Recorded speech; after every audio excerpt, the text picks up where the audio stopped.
बचपन से ही कुछ लिखना चाहता था, पर लिख नहीं पाया। समय से मेरी इसी लड़ाई को मैंने अपनी कविता ओस की बूंदों में दर्शाया है।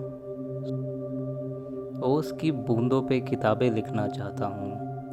वो इतनी शांत, शीतल कैसे है सीखना चाहता हूँ। कल मैं सुन रहा था, कुछ कहना चाहती थी। मैं गर्मी को ढूंढ रहा था, वो मेरे साथ रहना चाहती थी। एक परिंदा था जिसको मेरा नाम बता रही थी, शायद कहानी के माध्यम से अपना बचपन दोहरा रही थी। उस परिंदे से अपने प्यार की कहानी कहना चाहती थी। मैं गर्मी को ढूंढ रहा था, वो मेरे साथ रहना चाहती थी। फिर कहने लगी, पीछे एक पुराना घर था जो बहुत अच्छा था।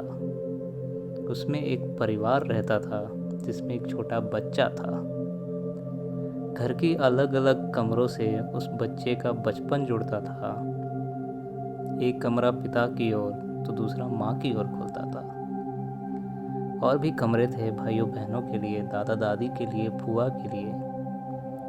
कुछ खिड़कियाँ भी थी, बारिश के लिए, धूप के लिए, हवा के लिए। कमरे सबके लिए थी पर खुद के लिए नहीं थी।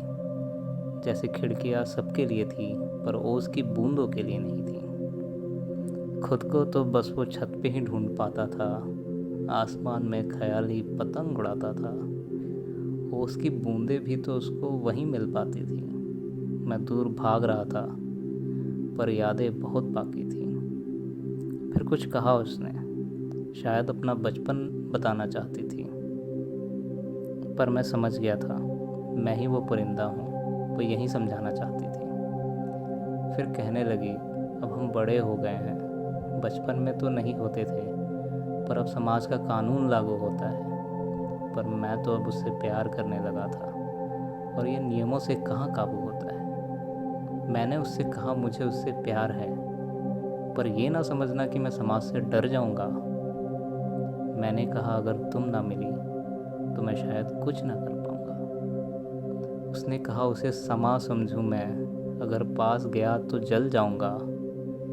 मेरी भी जिद है कि सिर्फ उससे प्यार करूंगा, नहीं तो मर जाऊंगा।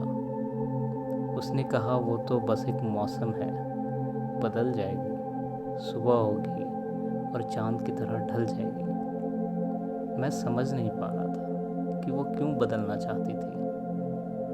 पूरी ज़िंदगी नहीं, शायद इस पल में मेरे साथ रहना चाहती थी। शायद सब कुछ ऐसा ही है, वो उसकी बूंदों की तरह बदल जाती हैं। इस जहरीले समाज के आगे किसकी मनोकामना टिक पाती है। पर मैं भी सनकी हूँ, इस समाज से कहना चाहता हूँ, मैं किसी और के साथ नहीं, वो उसकी बूंदों के साथ रहना चाहता हूँ। मैं किसी और के साथ नहीं, वो उसकी बूंदों के साथ रहना चाहता हूँ।